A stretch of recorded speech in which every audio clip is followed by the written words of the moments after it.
Guys, it's CVG here. The other day, when my album Dream Pop dropped, I put a thing up for a Q&A on Instagram. And right here on my phone, I have all the people that responded and gave me questions. Some of these questions are about the album I just released, stuff I've done in the past, stuff I want to do in the future, all various. I plan on answering every single person that asked. Not too many people asked. Just how many questions? One, two.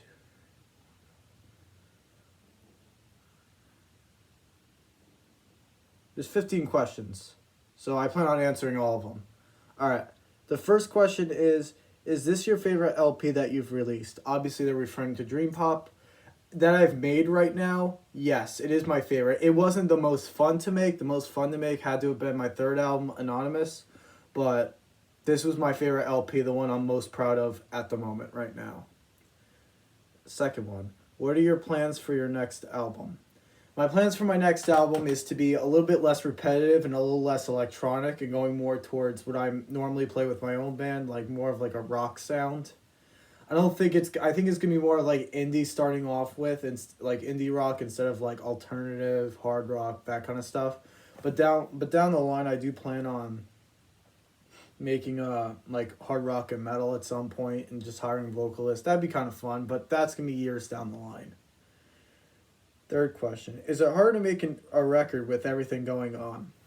Well, as you saw, I released my two B-side projects during quarantine for the coronavirus pandemic. And yeah, I really didn't find it that hard. The only thing with those two B-sides though, the first thing I did was I just mixed them, made them sound at least, bearable to listen to, and then I put them out. But no, Dream Pop was pretty easy to make. I started recording that back in February, I think. I started recording for Dream Pop, and I finished. I think it was like the middle of July, or maybe in the end of June, that I finished recording Dream Pop as a whole. And no, it really wasn't that hard because I work by myself. I just have my computer. Sometimes I'll even use my phone. I mean, whatever's more convenient for me. And I just go on various recording things such as 4Beats, FL Studio, Aberdeen. I'll even use GarageBand for some samples and sometimes the beats. All right, next. When will your next album be released? I just released this one. I just released Dream Pop. You're asking me already? All I can tell you right now is 2021, maybe a little bit more towards the early part of 2021 as of right now. I did not start recording the next album yet. I plan on starting maybe in a couple weeks, maybe next month. I don't know. Anytime between a couple weeks and next month, I'll start recording for my new album. Even though I just released one. Okay, so next question is, when did you get started on this record? I answered that already. It was like February I started. And the first song I released, not that I released, the first song I recorded, I'm sorry, the first song I released was Spaced Out, and that originally was not supposed to be on the album. That was originally just supposed to be a single. I released that, I think, back in November or December of 2019. But when I started thinking, all right, I'm going to make a record, I'm going to record, even the other singles I released before February, I didn't think were going to be like on the album. I just thought they were going to be singles I was going to release. But the first song in February I recorded with the intention of making an album was Study Hall. And I was pretty proud of that song. I thought it was a good song. Alright. What is your favorite song and favorite to work on?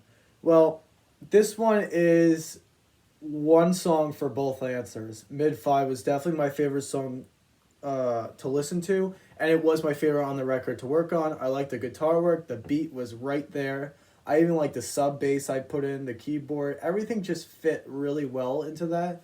And I'm not saying my other songs didn't fit well, like everything didn't mesh well together, but that one just felt so solid. And if I ever got like promotion deals, which actually I have, I'll talk about that another time. The one song I would choose for my new album definitely would be Mid-Fi.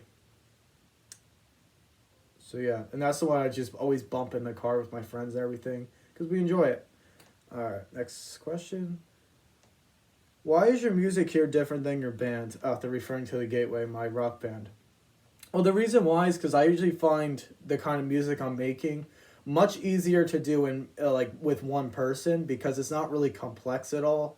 The complexity with my band is a lot, it's a lot more complex. We're writing lyrics, I can't sing. So there's many reasons why I do that by myself. I just find electronic just fun just to mess around with. Have fun. That's the whole reason why I'm doing this just in general. I'm just trying to have fun with it. Not too many people listen, as much as I maybe plan to. I don't make too much of it. It's just I just want to have fun with it. And of course you people watching it do enjoy it, and I do have some fans, but I mean, I'm not trying to, if you know what I mean, make it. I'm just trying to have, fun, just making songs, making simple jams. Plans for the future. I kind of went over this one already. So, my next album, like I said, is going to have like a more of an indie rock sound. A lot of it's going to be inspired by bands like Foster the People, Tame Impala, Cage the Elephant, stuff like that. And the Killers too. I forgot the Killers. And then after that, I don't know. I mean, I could go back to more electronic based sound after that. Maybe not. I can maybe go more into the ambient side of my sound. Or I could go in a completely different direction. I could do hard rock, heavy metal. I would love to. I just need to get better programming drums for those genres. But I mean, don't get me wrong, those are things I definitely want to do in the future someday. For example, if I do release a hard rock or heavy metal instrumental album, I would even do a live video of me playing the guitar and the bass parts to it. I think it would be pretty cool to do. Alright. Next question is simply tour. I've only played 2 gigs just doing whatever. I don't really tour. I'm definitely not touring with this album. Probably never tour with just my side project. It's just for fun, really. Like I said, I did do 2 gigs, but they're more of just like a basking session. I did do a collab with a Christian band. I mean, that was it. Nothing really that'll ever come of it. It's okay. I mean, I have my band. That's what I play live with, and I have fun with it. And we are gonna start recording soon. It's gonna be great. That I enjoy that more than this, but I'm not saying I don't enjoy this at all. I love doing this. Next question. Do you feel you've grown as a musician on this record? Yeah, in some ways I do. In some ways I definitely do think I've grown as a musician a little bit. I think compared to the other 3 albums, this one was a little bit more complex, a little bit more of me. As you could tell from Anonymous, main part of it was sampling and making beats over it. Just that was the album I had the most fun with. But this one, I could tell I've grown more on this album as a musician. Just more complex riffs and stuff like that. It's hard to explain. And the beats that just sounded better, I think, than the other records. Okay. Next question is rank your albums that I've made so far. Alright, so the first one I said was Dream Pop. Then my number 2 would be my debut record, Galaxy. I think it was a strong debut for someone like me, especially since I made the songs going all the way back to 2016. I mean, I wasn't as complex back then, but now, I mean, it was a good start. I guess that's just the best way to say it. It was just a really solid start, and the songs are still enjoyable for me to listen to today. Number 3 would be Wave 1. Wave 1 was good. It was really good. I just thought Galaxy was better, frankly. That was it. And my least favorite was Dream Pop. Sorry, not Dream Pop. It was Anonymous.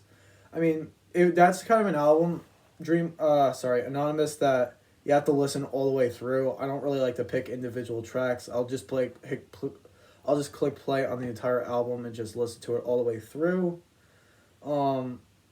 Yeah, I mean, I love all my children, but I do have order. And Anonymous is still enjoyable for me to listen to today. Alright, next question is, where does your inspiration come from for your music? Really nowhere. I just have fun. I know that sounds like a cop-out answer, but it is the truth. There's not much brain power that goes through it, unless I was screwing around on my guitar or the bass, and I found a nice bass line, a guitar riff, and I'm just thinking to myself, this has got to be the song. That's the only way I can really explain it. Next is news on your band. Okay, so like I said, we're writing songs right now. We will be hitting a recording session soon, and then we'll have probably a single and then an album out at some point, either this year or next year. So yeah, I mean, stay tuned. Like, stay tuned. I'll put the link down in the description for our YouTube channel, so you guys can get onto that, and you'll be notified. And I'll also put in the link our Instagram. All right. Next question is favorite guitar and favorite bass. So my favorite guitar to play would be my ESP EC1000. It's green. I call it simply Greeny. It is. It's a great guitar. It's really good for hard rock, heavy metal, but even for like indie tunes, it just sounds good. I just use it for anything. Meanwhile, my first guitar, which is the Stratocaster, I call it All Reliable. That one we use for, I would just say mostly like I use that for indie too, but I also use it for like just hard rock, classic rock, that kind of stuff. My favorite bass. This is difficult. I have two basses. I have a J bass, Fender J bass, and I have an Ibanez Geo. They both sound different, but they sound really good depending on what I'm doing. The Ibanez Geo is good for like lower like bass space, if you know what I mean. Like it sounds just like really low in tone, but it hits the right spot. And then the J bass, even though it's for jazz, it's great for metal. I love using it for metal. I love using it for rock. I just think it sounds good for that. If I had to choose between one of them, I would choose maybe the Ibanez Geo. Maybe because I like the lower tone to it. Maybe a little bit better. And plus it was my first bass.